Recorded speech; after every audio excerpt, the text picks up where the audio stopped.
भारतीय news broadcast में आपका स्वागत है। चलिए नजर डालते हैं आज की मुख्य खबरों पर। ग्रामीण भारत में पंचायतें शासन व्यवस्था का काफी अहम हिस्सा है, लेकिन पंचायतों की आय अभी नामात्र है। उन्हें संविधान ने कई तरह के कर लगाने के अधिकार दे रखे हैं, मगर राज्य सरकारों ने कभी पंचायतों की कमाई को बढ़ावा देने की कोशिश ही नहीं की। हालांकि अब केंद्र पंचायतों की कमाई बढ़ाने की कोशिश कर रही है। वो इसके लिए आदर्श नियम बनाने की तैयारी में भी है। पंचायती राज मंत्रालय के एक वरिष्ठ अधिकारी ने बताया कि मंत्रालय पंचायतों के आय संसाधन बढ़ाने के लिए आदर्श नियम बनाने जा रही है। उनमें संविधान में दिए गए अधिकार और विशेषज्ञों की सिफारिशों को शामिल किया जाएगा। राज्यों से अपेक्षा की जाएगी कि वो उसी नियम के अनुसार अपने यहाँ व्यवस्थाएं लागू करते हुए पंचायतों को अधिकार दें, ताकि देश भर की पंचायतों को आर्थिक रूप से आत्मनिर्भर बनाया जा सके। इसे देखते हुए ही पहली बार यह अनिवार्यता भी कर दी गई है कि अब ग्राम पंचायत विकास योजना ई ग्राम स्वराज पोर्टल पर अपलोड करते समय ग्राम पंचायतों को घोषणा करनी होगी कि उनकी अपने संसाधनों से आय कितनी है। मुंबई को $953 प्रति वर्ग फुट की औसत कीमत के आधार पर 14वां सबसे महंगा एशिया प्रशांत क्षेत्र का आवासीय बाजार माना जाता है। शहर में $10 लाख में लगभग 103 वर्ग फुट लग्जरी आवासीय संपत्ति खरीदी जा सकती है। वियतनाम और थाईलैंड को भारत के साथ एशिया प्रशांत क्षेत्र के उभरते बाजारों में से एक माना जाता है। भारत में अपना घर खरीदने की दर 87% है। रिपोर्ट में कहा गया है, मुंबई का बेहतर प्रदर्शन भारतीय शेयर बाजारों के प्रदर्शन के अनुरूप है। अर्थव्यवस्था में निवेश की भावना बहुत मजबूत बनी हुई है और यह इक्विटी सूचकांकों में होने वाली वृद्धि में दिखता है। इसके अलावा मुंबई को $953 प्रति वर्ग फुट की औसत कीमत के आधार पर 14वां सबसे महंगा एशिया प्रशांत क्षेत्र का आवासीय बाजार माना जाता है। शहर में $10 लाख में लगभग 103 वर्ग फुट लग्जरी आवासीय संपत्ति खरीदी जा सकती है। वियतनाम और थाईलैंड को भारत के साथ एशिया प्रशांत क्षेत्र के उभरते बाजारों में से एक माना जाता है। लग्जरी आवासीय संपत्ति के मामले एशिया प्रशांत क्षेत्र लग्जरी आवासीय मूल्य वृद्धि सूचकांक में 5वें स्थान पर है। यहाँ की लग्जरी संपत्ति की कीमतों में 6.5% की वृद्धि हुई है। रिपोर्ट के मुताबिक कैलेंडर वर्ष 2024 की तीसरी तिमाही में $452 प्रति वर्ग फुट की औसत कीमत के साथ दिल्ली एशिया प्रशांत क्षेत्र में 19वां सबसे महंगा बाजार माना जाता है। देश के उत्तरी राज्यों के साथ अब मध्य प्रदेश और राजस्थान में भी ठंड का असर बढ़ता जा रहा है। शनिवार को राजस्थान और मध्य प्रदेश के 18 शहरों में तापमान 10 डिग्री से नीचे पहुंच गया है। इसमें राजस्थान के 9 और मध्य प्रदेश के 9 शहर हैं। उधर जम्मू कश्मीर के बाद अब हिमाचल प्रदेश में भी बर्फबारी का दौर शुरू होने वाला है। मौसम विभाग ने कहा है कि चंबा, कांगड़ा, लाहौल स्पीति और कुल्लू जिले में आज बर्फ गिर सकती है। बर्फबारी से पहले ही प्रदेश के 4 शहरों का तापमान माइनस में चला गया है। लाहौल स्पीति के ताबो का न्यूनतम तापमान -8.7 डिग्री सेल्सियस तक लुढ़क गया है। समदो में -1.3 डिग्री, कुकुमसेरी 4.1 डिग्री और केलांग का न्यूनतम तापमान 2.0 डिग्री तक गिर चुका है। पिछले दिनों राजस्थान के बीकानेर में एक व्यक्ति को व्हाट्सएप पर अनजान नंबर से एक शादी के कार्ड की APK फाइल मिली। जब युवक ने उसे खोलकर देखा तो वो मैसेज किसी जानने वाले का नहीं था। उसे लगा कि किसी ने गलती से उसे ये कार्ड भेज दिया है, लेकिन वो कार्ड को खोलकर देखने का लोभ नहीं छोड़ पाया। लेकिन एक अनजान नंबर से आया शादी का कार्ड उसे बहुत महंगा पड़ गया। करीब 4 दिन बाद उसके बैंक अकाउंट से 4.50 लाख रुपए निकल गए, जिसके बाद पीड़ित ने साइबर पुलिस से शिकायत की। पुलिस की जांच में पता चला कि वो शादी का कार्ड दरअसल स्कैमर्स के द्वारा भेजा गया स्पैम था। जब युवक शादी के कार्ड को पढ़ रहा था तो स्कैमर्स उसका मोबाइल हैक करके उसका बैंक अकाउंट साफ करने की योजना बना रहे थे। ये साइबर ठगी का एक नया और यूनिक तरीका है। शादियों का मौसम आते ही साइबर क्रिमिनल्स लोगों को मैसेजिंग ऐप पर शादी का कार्ड भेजकर अपना शिकार बना रहे हैं। दिलजीत दोसांझ ने एक बार फिर सरकार को ओपन चैलेंज दिया। साथ ही उन्होंने मीडिया में अपने शराब से जुड़े गाने गाने पर उठी बातों पर भी प्रतिक्रिया दी। हाल ही में तेलंगाना सरकार ने उनके दिल लुमिनाटी टूर के दौरान शराब से जुड़े गानों पर आपत्ति जताई थी, खासकर पटियाला पैग और पंचतारा जैसे गानों को लेकर। सरकार ने दिलजीत से अनुरोध किया था कि वो इन गानों को अपने कॉन्सर्ट से बाहर रखें। 22 नवंबर को लखनऊ में परफॉर्म करते हुए दिलजीत ने इस पर प्रतिक्रिया दी और कहा, मेरा किसी के साथ कोई मुकाबला नहीं है, कोई वर्सेस नहीं है। मैंने जब से इंडिया टूर शुरू किया है, चाहे वो दिल्ली था, जयपुर था, हैदराबाद था, बहुत ही प्यारे लोग थे। अहमदाबाद और अब लखनऊ, मुझे लखनऊ आकर बहुत अच्छा लग रहा है, बहुत प्यार मिल रहा है। दिलजीत ने कहा। कुछ दिन पहले वो मुझे चैलेंज दे रहे थे कि दिलजीत शराब के बिना गाना हिट करके दिखाए। आपकी जानकारी के लिए बता दूं कि मेरे बहुत सारे गाने हैं जो पटियाला पैग से ज्यादा स्ट्रीम करते हैं स्पॉटिफाई पर। तो आपका जो चैलेंज है वो वैसे ही बेकार हो गया है। इंजीनियर्स इंडिया लिमिटेड ने 50 से अधिक पदों पर भर्ती निकाली है। उम्मीदवार ऑफिशियल वेबसाइट engineersindia.com या रिक्रूटमेंट पोर्टल recruitment.eil.co.in पर जाकर अप्लाई कर सकते हैं। Indian institute of technology Delhi IIT employability ranking 2025 में टॉप 250 यूनिवर्सिटी की लिस्ट में शामिल है। Employability ranking 2025 times high education ने जारी की है। इस लिस्ट में IIT दिल्ली 28वें नंबर पर है, जो देश की टॉप 50 यूनिवर्सिटीज में से एक है।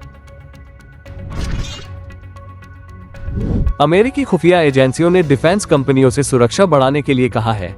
खुफिया एजेंसियों ने डिफेंस कंपनियों पर रूस की तरफ से नुकसान पहुंचाने या दूसरे खतरे की आशंका जताई है। ये चेतावनी हाल ही में यूरोप में हुई तोड़फोड़ की घटनाओं की बाद जारी की गई है। इन घटनाओं का जिम्मेदार रूस को ठहराया गया था। National counter intelligence and security centre द्वारा जारी इस चेतावनी में उन कंपनियों को सतर्क रहने के लिए कहा है जो यूक्रेन जंग में रूस के खिलाफ हथियार मुहैया करा रही है। इसके अलावा जो अमेरिकी कंपनियां दूसरे देशों में भी प्रोडक्शन का काम करती हैं, उन्हें भी सतर्क रहने के लिए कहा गया है। रूस इन कंपनियों के व्यापार को भी नुकसान पहुंचा सकता है, साथ ही इनसे जुड़े लोगों की हत्या की कोशिश भी की जा सकती है। एक बड़े कॉन्ट्रैक्ट के लिए कथित तौर पर रिश्वत देने के आरोपों से घिरे अडानी ग्रुप पर 2.41 लाख करोड़ रुपए का कर्ज है।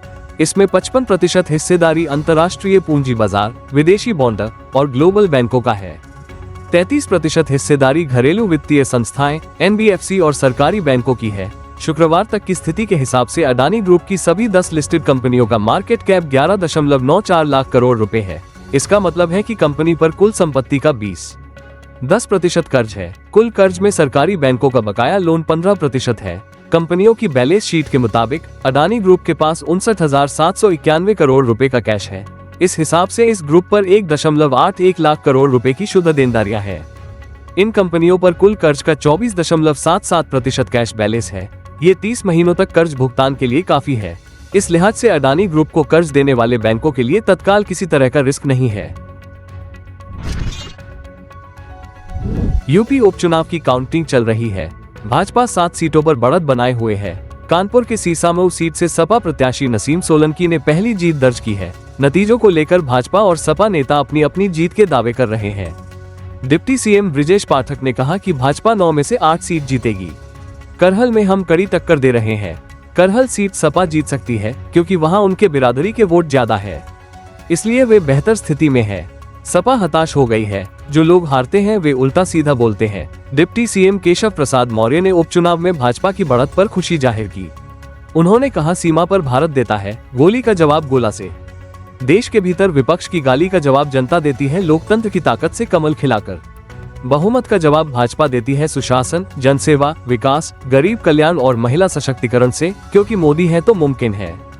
इसके साथ ही उन्होंने नारा दिया, जय भारत जय भाजपा।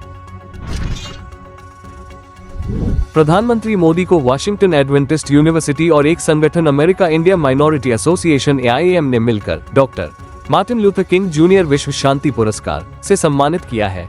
उन्हें ये पुरस्कार समाज में शांति के लिए उनकी कोशिशों और अल्पसंख्यकों के हितों की रक्षा के लिए दिया गया है। AIAM एक गैर सरकारी संस्था है जिसका मकसद अमेरिका में भारतीय अमेरिकी प्रवासियों के बीच एकता कायम करना है। संगठन के अध्यक्ष जसदीप सिंह ने कहा कि PM मोदी की लीडरशिप में भारत ने एक समावेशी नजरिया अपनाया है जिसमें सभी नागरिकों के लिए बराबर के मौके हैं। AIAM के संस्थापक जसदीप सिंह ने कहा कि PM मोदी की अगुवाई में भारत समावेशी विकास कर रहा है। इसमें सभी धर्मों के लोगों को बराबर अवसर मिल रहे हैं। वहीं इंडियन माइनॉरिटीज फेडरेशन के कन्वेनर और संसद सदस्य सतनाम सिंह संधू ने कहा कि सबका साथ सबका विकास ने समाज में एकता बढ़ाने और का काम किया है और सबको बराबर अवसर दिए हैं। टेक कंपनी वीवो ने भारतीय बाजार में Y305 स्मार्टफोन लॉन्च कर दिया है। मिड बजट सेगमेंट इस फोन को 3.2 MP selfie camera, 5.0 MP primary camera और 80W फास्ट चार्जिंग के साथ पेश किया गया है। वीवो Y305 को 8 GB रैम के साथ 2 वेरिएंट में उतारा गया है। इसमें 128 GB स्टोरेज और 256 GB स्टोरेज वेरिएंट शामिल है। मोबाइल के 128 GB स्टोरेज वाले बेस वेरिएंट की कीमत 21,999 रुपए और 256 GB स्टोरेज वाले टॉप वेरिएंट की कीमत 23,999 रुपए है। Vivo Y305 की सेल 27 नवंबर से शुरू होगी और इसे टाइटेनियम सिल्वर फैंटम पर्पल और एमरल्ड ग्रीन कलर में खरीदा जा सकेगा। सेल में कंपनी इस पर लॉन्चिंग ऑफर के तहत 2000 रुपए का डिस्काउंट देगी। दिल्ली के पूर्व सीएम और आम आदमी पार्टी आप संयोजक अरविंद केजरीवाल ने शुक्रवार को आपके रेवड़ी पर चर्चा अभियान की शुरुआत की।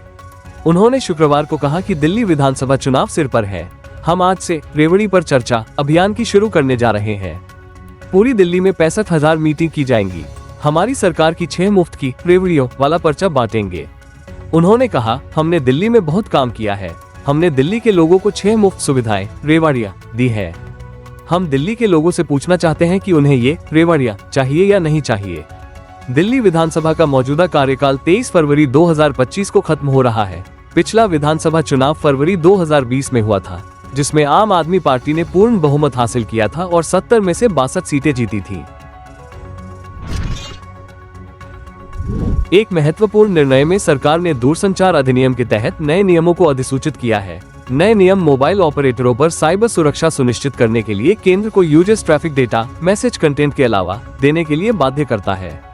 इसके अलावा ये भी निर्धारित करता है कि कंपनियां किसी घटना के 6 घंटे के भीतर घटना की जानकारी दें। सरकार ने मोबाइल फोन के सेलर्स को बिक्री से पहले भारत में बनाए गए या यहां इंपोर्ट किए गए international mobile equipment identity (IMEI) number को अनिवार्य रूप से रजिस्टर करने का निर्देश दिया है। जारी अधिसूचना में कहा गया है कि केंद्र या केंद्र द्वारा अधिकृत कोई भी एजेंसी टेलीकॉम साइबर सिक्योरिटी सुनिश्चित करने के उद्देश्य से केंद्र द्वारा बताए गए तरीके से मैसेज के कंटेंट के अलावा किसी टेलीकॉम यूनिट से ट्रैफिक डेटा और कोई अन्य डेटा मांग सकती है।